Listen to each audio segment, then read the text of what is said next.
Dhritarashtra recognized that the time had come to focus on his responsibilities as a king and solidify his grip on the power dynamics within the kingdom. Amidst this period of change, Kanika, an esteemed minister renowned for his unparalleled knowledge of the Vedas and Upanishads, rose to prominence. Kanika held a unique position of respect among the Council of Ministers, not merely for his erudition, but for his revolutionary interpretation of governance. His philosophy was deeply rooted in the essence of the Rig Vedic shloka, which says truth is one, but the wise speak of it in many ways. Kanika saw this principle not just as a spiritual truth, but as a profound guide to navigating the complexities of politics and human behavior. He studied the shloka deeply, merging its wisdom with the harsh realities of power dynamics. From this synthesis, Kanika authored the groundbreaking treatise, Kanika Neeti, a scripture that became a cornerstone of political strategy. This work advocated for subtlety, manipulation, and deceit when necessary, challenging traditional norms. It introduced principles such as power and deceit. A king must use cunning and deceit to overcome his enemies. Divide and rule. Enemies should be divided so they weaken each other. A divided enemy is easier to conquer. Suppressing rebellions. Any dissent within the kingdom must be suppressed ruthlessly to maintain authority. Diplomacy and alliances. Use alliances strategically, but always be prepared to betray them if it benefits the kingdom. Moral flexibility. Morality and ethics should always be secondary to power and survival. Kanika Neeti quickly gained acclaim, with many Rajagurus incorporating its principles into their teachings. Its influence spread across the Bharata continent, cementing Kanika's legacy as a pioneer of political thought.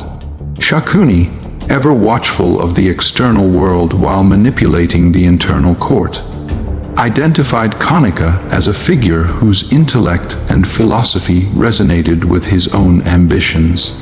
Seeing an opportunity, Shakuni praised Kanika's brilliance before Dhritarashtra, extolling the practical wisdom of Kanika Neeti. Shakuni convinced the king that a mind like Kanika's could greatly enhance the administration and strengthen Dhritarashtra's rule. Intrigued, Dhritarashtra invited Kanika to Hastinapura with great honor. Kanika was welcomed with a grand reception, showered with wealth and gold as a token of respect. Recognizing his exceptional intellect, Dhritarashtra appointed him as the chief minister, entrusting him with the role of providing strategic and political counsel.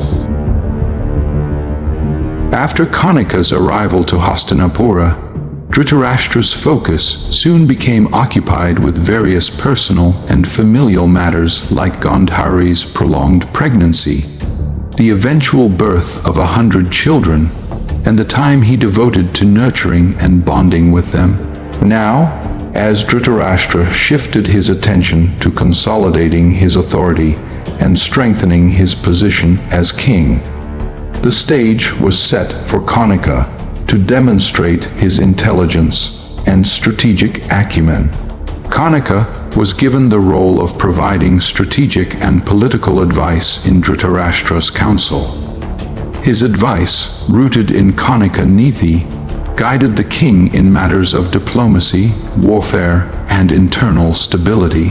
While Dhritarashtra adopted these teachings to fortify his rule, he remained acutely aware of the boundaries defined by Dharma. He knew that his authority would last only as long as he adhered to righteous conduct. The moment he strayed from Dharma, Bhishma, the pillar of Hastinapura, could intervene and dismantle his reign effortlessly. Shakuni, too, delved into the Kanika Neeti, but this powerful theory failed to influence him.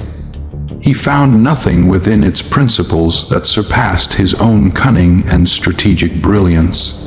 Instead, Shakuni cleverly utilized the Kanika Neeti as a tool to understand the character of Kanika himself and manipulate the minister for his own designs, ensuring he could steer the minister's influence as needed. Bhishma, ever perceptive, recognized Shakuni's hand in the growing dynamics of the court.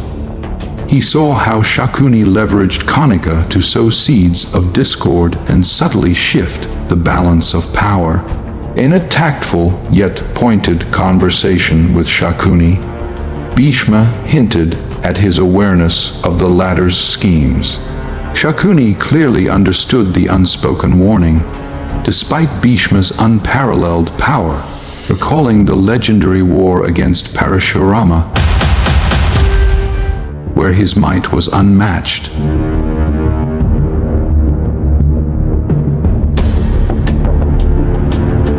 Bhishma chose to issue an indirect caution rather than directly expelling Shakuni from the capital. This made it evident to Shakuni that the only restraint on Bhishma was his reluctance to provoke Dhritarashtra into asserting his authority as king, which would bind Bhishma to obey, owing to his oath. Shakuni, with his calm and persuasive manner of speaking, indirectly conveyed to Bhishma that as long as Dhritarashtra ruled within the bounds of righteousness, Bhishma's hands would remain tied, and he knew how to do anything he wanted without breaking so-called dharma.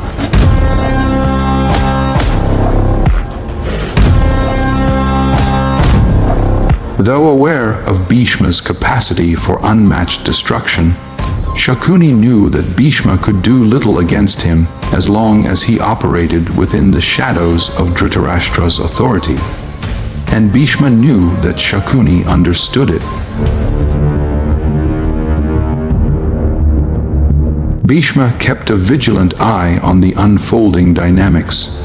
He understood that the balance of power in Hastinapura was delicately poised, with Dhritarashtra walking a fine line between dharma and ambition.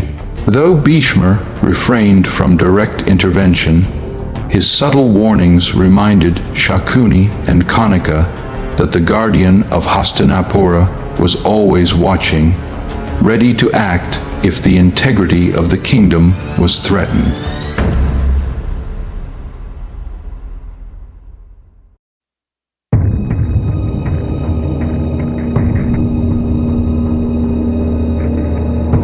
Kanika became an additional source of power for Shakuni, further strengthening his ability to manipulate Dhritarashtra. Shakuni proposed a plan to Dhritarashtra to elevate the status of the Kuru princes and, by extension, the kingdom itself. He suggested organizing a grand exhibition of martial skills to showcase the unparalleled power of Dhritarashtra's sons to the entire Bharata continent. When Dhritarashtra dismissed the need, claiming that the fame of his sons had already spread across kingdoms, Shakuni countered with his persuasive charm. He argued that while others might have heard of the Kuru princes, this event would prove that they were not just heirs, but future warriors capable of wielding powers that could rival the gods themselves. He envisioned an event so grand that it would echo across the land for generations, establishing Hastinapura as the ultimate seat of power. Shakuni meticulously outlined a long-term plan. He emphasized the importance of preparing the Kuru princes from an early age. With Kripacharya, with his mastery in Dhanurvidha, and Bhishma, one of the select few capable of wielding divine astras and the ultimate disciple of Lord Parashurama himself, already in Hastinapura, the groundwork was perfect. He proposed rigorous training for the princes, ensuring they mastered every aspect of warfare. This preparation, though it might take over a decade, would culminate in a grand display of their skills. showcasing that Hastinapura was no ordinary kingdom, but a realm possessing the power to destroy the world many times over. Dhritarashtra, deeply impressed by Shakuni's vision and foresight, immediately issued an order for Kripacharya to commence the Vyasa, followed by intensive warfare training for the princes. The king believed that this initiative would cement Hastinapura's supremacy and bring unparalleled glory to his reign. Though the order came directly from the king, Kripacharya, out of his deep respect for Bhishma, informed him before proceeding. Bhishma, though momentarily troubled by the motivations behind the king's decision, chose not to object. He understood that as long as the intent aligned with the welfare of Hastinapura, he would not interfere unnecessarily. In their discussion, Bhishma sought Kripacharya's perspective. The latter, reflecting on his own journey, recounted the events that brought him to Hastinapura.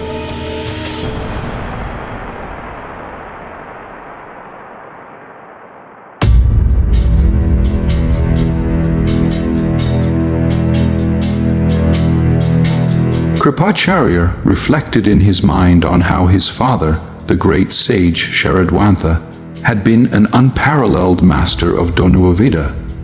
Sharadwantha, in pursuit of even greater power, had undertaken a rigorous penance to gain knowledge of Divyastras. However, Indra, fearing the sage's growing prowess, sent the celestial maiden Jalapada to distract him. Sharadwantha, momentarily succumbing to human desire at the sight of Jalapada, lost his focus. His seed fell to the ground, splitting into 2 drops. Shocked by this unexpected event, Sharadwantha, realizing it was guided by fate, decided to entrust the care of these drops to the divine. He gathered the drops and took them to Bharadwaja, an expert in Atharva Veda, particularly in the subject of creation of life. Bharadwaja, through his divine knowledge, created an artificial womb and nurtured the 2 drops into twins, a male and a female child. Sharadwantha, deeply broken by the disturbance to his penance, whose ultimate goal is to renounce worldly life and embrace sannyasa, saw the 2 children as new bonds that tied him to the material world. Entrusting their lives to divine will, he placed his faith in the gods and left the infants in the forest, surrendering their fate to the hands of destiny. It was King Shantanu, Bhishma's father, who discovered the abandoned infants during a hunting expedition.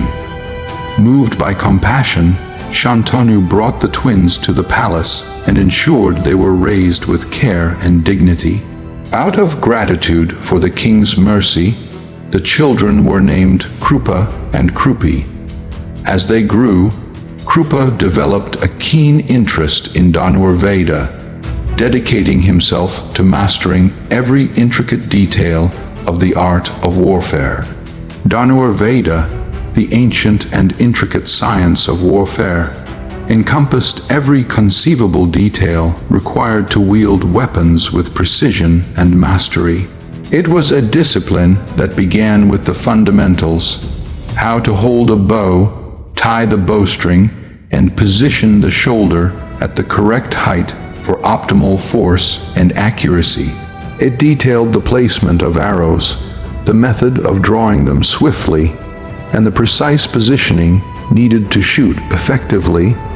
The art extended to the nuances of technique: which fingers to use to pull the bowstring, the correct posture while standing, running, or riding, be it on horseback or atop an elephant. It taught warriors how to aim and shoot targets positioned above them, as well as those below, requiring an exceptional sense of balance and focus. The discipline also included swordsmanship, with instructions on how to tie a sword to the hip, draw it swiftly, and wield it with precision, specifying the hand positioning and movement needed for each situation. Though every Kshatriya was introduced to the foundational principles of Dhanur Veda, few possessed the dedication, discipline, and intellect to truly master this demanding art. Among the rare individuals who achieved unparalleled expertise was Krupa, whose unwavering focus and dedication elevated him to the pinnacle of this revered science. Through relentless practice and a natural affinity for the intricacies of combat, Krupa became one of the most distinguished masters of Dhanur Veda, embodying its essence with perfection and grace. Due to his exceptional skills, Bhishma appointed Krupa as the royal guru of Hastinapura, entrusting him with the responsibility of training the princes, Dhritarashtra, Pandu, and Vidura. Recalling his journey, Kripacharya expressed to Bhishma his unwavering gratitude to King Shantanu, who had saved his life and given him purpose. He vowed to dedicate his skills and wisdom to the prosperity of Hastinapura. Bhishma, hearing Kripacharya's words, felt a deep sense of pride and relief. He appreciated Kripacharya's loyalty and his understanding of duty, recognizing in him a steadfast ally for the kingdom. While Bhishma remained vigilant, aware of Shakuni's growing influence, he took solace in knowing that individuals like Kripacharya and Vidura were devoted to the welfare of Hastinapura. Together, they would ensure the kingdom stood strong amidst the undercurrents of manipulation and ambition, preparing for the challenges that lay ahead.